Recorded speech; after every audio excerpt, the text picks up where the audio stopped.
My dear student, कैसे हैं आप लोग। आशा करता हूं कि आप लोग अच्छे होंगे। एक बहुत ही इम्पॉर्टेंट क्लास 9th का और 11th का, तो मैं क्लास 9th के पॉइंट ऑफ व्यू से बताऊंगा कि बहुत ही इम्पॉर्टेंट एक टॉपिक है कैपलर्स लॉ, है ना। कैपलर्स लॉ क्या है, किस चीज़ के बारे में ये बताता है। तो देखो, कैपलर्स लॉ हमको ये बताता है कि जितने भी प्लेनेट हैं वो सूर्य के चारों तरफ घूमते हैं, एक इलिप्टिकल पाथ में घूमते हैं। तो इसकी स्टार्टिंग मैं यहाँ से करूँगा कि सबसे पहले बहुत दिनों तक तो जियोसेंट्रिक थियरी चलती थी। जियोसेंट्रिक का मतलब कि पूरे यूनिवर्स का जो सेंटर है वो अर्थ है ना। ये चलता था पहले, और सूर्य चारों ओर ऐसे चक्कर लगाता है, ठीक है ना। ये पहले की धारणा थी साइंटिस्टों की, विद्वानों की। उन्होंने ये लगाया अनुमान कि अर्थ पूरे यूनिवर्स का सेंटर है, पूरे ब्रह्मांड का सेंटर है, और सन चारों तरफ घूमता रहता है। फिर ये थियरी गलत हो गई।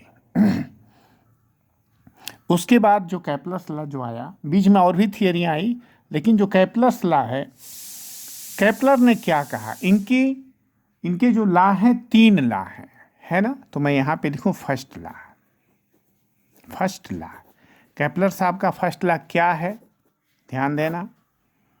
ये कहते हैं कि each planet revolves around the sun in an elliptical orbit. ध्यान देना, ईच प्लेनेट, जितने भी उपग्रह हैं वो सूर्य के चारों ओर, जैसे बाकी सब क्या हो जाएंगे, उपग्रह हो जाएंगे, सूर्य को ग्रह मान लिया जाए तो प्लेनेट, है ना। तो each planet revolves about the sun in an elliptical orbit. अब इसमें एक शब्द जो आया इलिप्टिकल ऑर्बिट, तो what is the means of elliptical orbit, जरा इसको ध्यान से समझिए।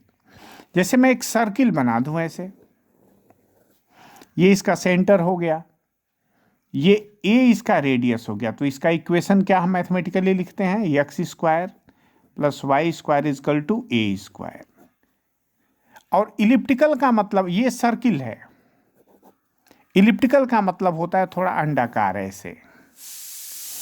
अब यहां इस बात को समझना कि यहां 2 फोकस होते हैं, दिस इज F1 और दिस इज F2, है ना।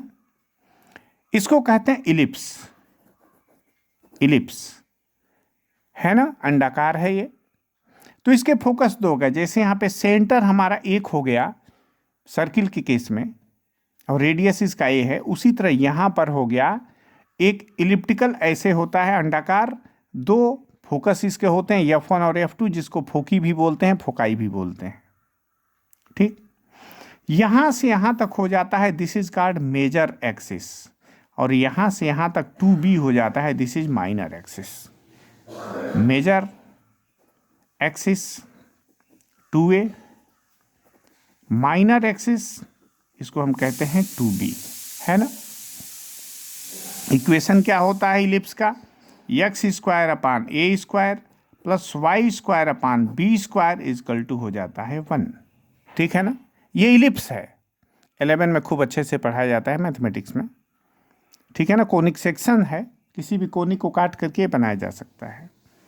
अब यहाँ अगर मान लो ए और बी मेरे दोनों बराबर हो गए, ये दोनों बराबर हो गए, मान लो ए हो गया, बोथ आर सेम, ए बराबर बी हो गया, तो फिर हम कहाँ लौट आएंगे, x square upon a square plus y square upon a square is equal to 1। इसका अर्थ हो जाएगा कि x square plus y square is equal to एक बार फिर से ए स्क्वायर। तो हम फिर कहाँ हो गए, सर्किल में। तो सर्किल और इसमें थोड़ी सा यही अंतर है, सर्किल में रेडियस हमारा एक ही होता है, यहाँ पर this comes to divide into 2 part, एक हो गया हमारा मेजर एक्सिस और ये हो गया माइनर एक्सिस, है ना। तो दिस इज कॉल्ड इलिप्स। तो इस पे अगर कोई चीज़ चलती है तो हम क्या बोलेंगे कि ये इलिप्टिकल मार्ग पे ऐसे चल रही है ऐसे, और यहाँ पे अगर कोई बॉडी चलती है तो हम कहेंगे सर्कुलर पे चल रही है। तो हम फिर से लौट के अब वहीं पे आते हैं कैपलर साहब के फर्स्ट लॉ पर, कि कैपलर का फर्स्ट लॉ क्या है, समझो। देखो कैपलर फर्स्ट लॉ क्या है, लिखूं यहाँ पे मैं कैपलर फर्स्ट लॉ।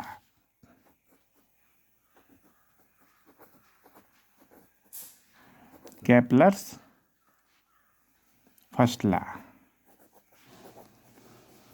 तो मैंने क्या बताया, अब तो ये क्लियर हो गया। इन्होंने क्या कहा कि ईच प्लेनेट रिवॉल्व्स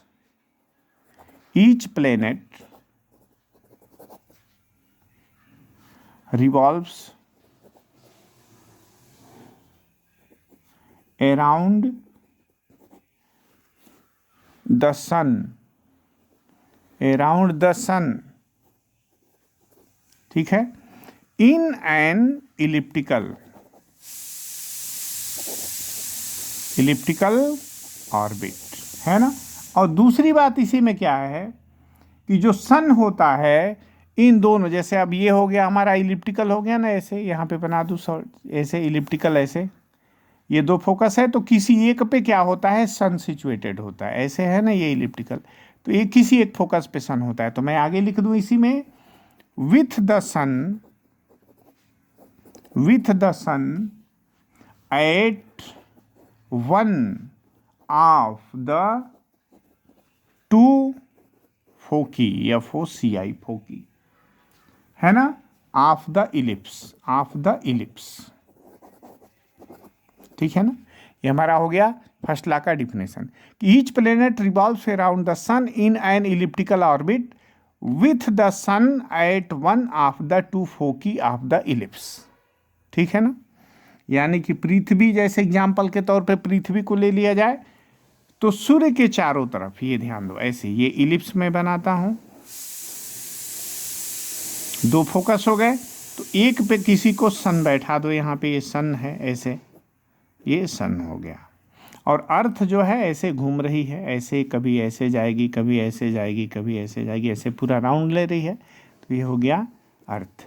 तो अर्थ पृथ्वी सूर्य के चारों तरफ कैसे घूमती है, एक इलिप्टिकल पाथ में घूम रही है ऐसे, ठीक है। ये फर्स्ट लॉ है हमारा। सेकेंड लॉ क्या है, केपलर सेकेंड लॉ, ये बहुत इंपॉर्टेंट है, ये समझना भी है तुम लोग को अच्छे से, ठीक है ना, कि जो प्लेनेट जो सूर्य के चारों तरफ घूम रहा है, यहाँ एग्जाम्पल के तौर पर मैं पृथ्वी को ले रहा हूँ कि पृथ्वी सूर्य के चारों ओर इलिप्टिकल मार्ग में घूमती है, इलिप्टिकल पाथ में घूमती है, ठीक है।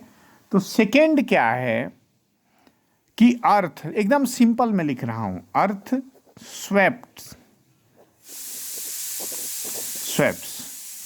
Equal area in equal time interval,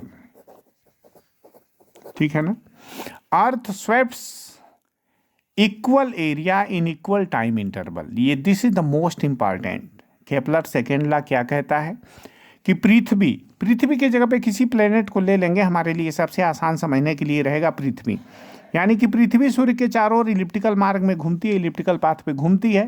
तो ये कह रहा है कि पृथ्वी समान समय में समान एरिया स्वेप्ट करती है, माने कवर करती है या बहारती है। अब जैसे देखो, मान लो कि 1 घंटे में मैं स्टडी करने चल रहा हूँ, तो जैसे पृथ्वी अपने एक्सिस पे 1600 किलोमीटर पर आवर की चाल से घूमती है और इसी के लगभग में उसका रिवोल्यूशन भी होता है। तो मैं 1 घंटे में, मान लो एग्जाम्पल के तौर पे मैं 1500 ले रहा हूँ, 1 घंटे में 1500 किलोमीटर पृथ्वी सूर्य के चारों तरफ चलती है।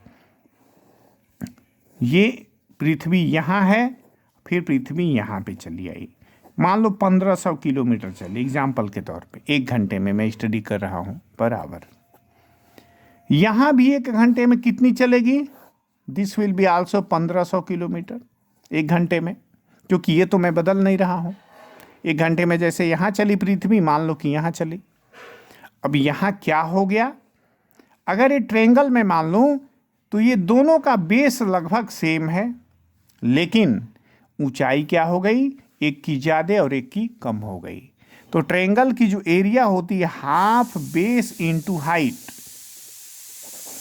तो हाफ कोई मतलब नहीं, बेस भी सेम है, हाइट जिसका अधिक होगा उसकी एरिया क्या हो जाएगी, ज़्यादा, और जिसकी हाइट कम है उसकी एरिया हो गई कम। तो ये थ्योरी हमारी गलत हो जाएगी। केपलर साहब का सेकेंड लॉ है जो कहता है कि समान समय में समान एरिया स्वेप्ट करती है, कवर करती है पृथ्वी हमारी, तो गलत हो जाएगा। ये सही कब होगा, सही तब होगा कि जहां पर हाइट ज्यादा है यहां पर बेस कम हो, ये कट जाए, और जहां पर हाइट कम है वहां पर बेस हमारा बढ़ जाए। बात समझ गए? अब क्या हो जाएगा कि हाफ बेस, क्योंकि हाइट है ना, अब इसी पर डिपेंड है कि एरिया ज्यादा होगी कि एरिया कम होगी। तो एरिया को बराबर रखने के लिए क्या होगा कि अगर बेस तो हाइट जहां ज्यादा है वहां बेस कम हो जाए, जहां हाइट ज्यादा है वहां बेस कम हो जाए, जहां हाइट कम है वहां बेस ज्यादा हो जाए। इसके लिए तभी संभव है कि पृथ्वी जब दूर है का मतलब इसकी हाइट ज्यादा है तो इसका स्पीड क्या हो जाए, लो हो जाए। और पृथ्वी जब सूर्य के पास है तो ऊंचाई कम है तो यहां बेस बढ़ जाए, तो बेस कब बढ़ेगा कि यहां इसका स्पीड क्या हो जाए, मैक्सिमम हो जाए।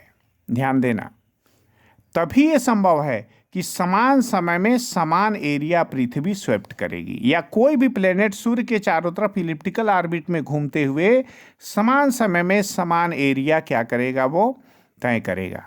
तो केपलर साहब के नियम से एक और चीज हमको क्या मिला, हम ये कह सकते हैं कि पृथ्वी जब हमारे सूर्य के पास होती है तो उसका स्पीड ज़्यादा होता है, और पृथ्वी सूर्य से अब दूर होती है तो उसका स्पीड कम हो जाता है। तो ये रहा हमारा केपलर सेकेंड लॉ। एक बार फिर से मैं रिपीट कर दूं कि अर्थ एग्जाम्पल के तौर पे, आप ईच प्लेनेट भी कह सकते हैं, यहाँ मैंने एग्जाम्पल के तौर पे अर्थ लिया है समझाने के लिए, इसको हल्का बनाने के लिए। तो earth sweeps equal area, earth sweeps equal area in equal time interval, यानी कि समान समय में पृथ्वी समान एरिया को कवर करती है या स्वेप्ट करती है या बहारती है। ठीक है ना? तो इसका अर्थ हुआ, as a result we can say that कि when earth is situated nearer to sun at that time that having high velocity, and when earth will be situated at a long distance from sun at that time the velocity will be low. ठीक है ना? ये हमारा हो गया Kepler साहब का second law हो गया। फर्स्ट लॉ क्या था कि ईच प्लेनेट रिवॉल्व्स, प्लेनेट का मतलब हम एग्जाम्पल के तौर पे पृथ्वी ले सकते हैं और पृथ्वी और सन की बात कर सकते हैं। Each planet revolves around the sun in an elliptical orbit, कि जैसे एग्जाम्पल के तौर पे earth revolves around the sun in an elliptical orbit with the sun at one of the two foci of the ellipse. और ये ellipse जब भी बनाएंगे तो कितने फोकस बनाएंगे, दो बनाएंगे, तो दो में से किसी एक पे सन को सेट कर दो, तो किसी एक फोकस पे हमारा सन रहता है। दूसरा क्या है कि each earth sweeps equal area in equal time interval, ये हमारा केपलर साहब का सेकेंड लॉ हो गया। एक थर्ड बहुत ही अच्छा लॉ है, केपलर्स थर्ड लॉ है ना, Kepler third law, Kepler third law. Kepler third law क्या कहता है, हम तो पढ़ ही चुके हैं कि पृथ्वी सूर्य के चारों इलिप्टिकल पाथ में घूमती है, किसी एक फोकस पे सन होता है, तो यहाँ मैं सन को बना दूं। आप पृथ्वी जो है ऐसे राउंड ले रही है, यहाँ से यहाँ ऐसे हमने पढ़ाया अभी, ऐसे बताया, ऐसे घूमते हुए चारों तरफ, यहाँ घूमने, कभी यहाँ पृथ्वी घूम रही है। तो एक चक्कर करने में लगे हुए समय को क्या कहते हैं, टाइम पीरियड, है ना? क्या कहते हैं, टाइम पीरियड। तो कोई भी प्लेनेट या एग्जाम्पल के तौर पे कोई भी पृथ्वी अपनी सूर्य के चारों तरफ एक चक्कर लगाने में एग्जाम्पल के तौर पे 365 दिन लेती है, तो इसको हम कहते हैं टाइम पीरियड कितने दिन का है, 365 दिन का है। और यहां से यहां तक ध्यान देना, यहां से यहां तक this is called major axis, जिसकी लेंथ होती है 2a। क्या होती है, 2a होती है मेजर एक्सिस, है ना? मेजर एक्सिस हमारी हो गई 2a। तो थर्ड लॉ को हम कैसे लिखेंगे, the square of the period of revolution of a planet, the square, है ना, the square of the period of revolution of a planet around the sun is proportional to the cube of the semi major axis of the elliptical orbit, है ना? तो हम यहां पे हमने क्या किया कि ये 2a मेरा मेजर एक्सिस है, तो सेमी मेजर कितना हो जाएगा, a हो जाएगा। तो मैं क्या लिख सकता हूं, T square is directly proportional to a cube. ध्यान देना, बहुत अच्छे से समझना, क्योंकि जो टाइम पीरियड है इसका स्क्वायर किसके डायरेक्टली प्रोपोर्शनल होता है, सेमी मेजर एक्सिस। यहां मैं लिख दूं कि टाइम पीरियड एकदम सिंपल है, इसका square is directly proportional to semi major axis, है ना। तो यहां कुछ किताबों में T square directly proportional to R cube लिखा है, तो इससे घबराना मत, ये आर का मतलब हो गया ए, है ना। तो टी स्क्वायर ये हो गया। और जब हम क्या कहेंगे कि टी स्क्वायर जब कर देंगे तो दिस विल बी के आर क्यूब, है ना। यहां के क्या हो जाएगा, दिस इज प्रोपोर्शनलिटी कांस्टेंट,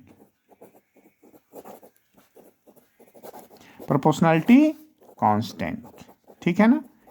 ये हमारा केपलर साहब का थर्ड लॉ है। क्या है कि टाइम पीरियड, है ना, the square of the time period. ये टाइम पीरियड मतलब एक चक्कर करने में पृथ्वी जितना समय लेती है, दिस इज का टाइम पीरियड। या कोई भी प्लेनेट सूर्य के चारों तरफ इलिप्टिकल पाथ में घूमते हुए जितना भी समय लेता है उसको हम क्या कहते हैं, टाइम पीरियड। तो टाइम पीरियड का square is directly proportional to semi major axis, तो इस पूरे को कहते हैं this is major axis 2a, तो इसका आधा हो गया a, तो T square is directly proportional to a cube, है ना।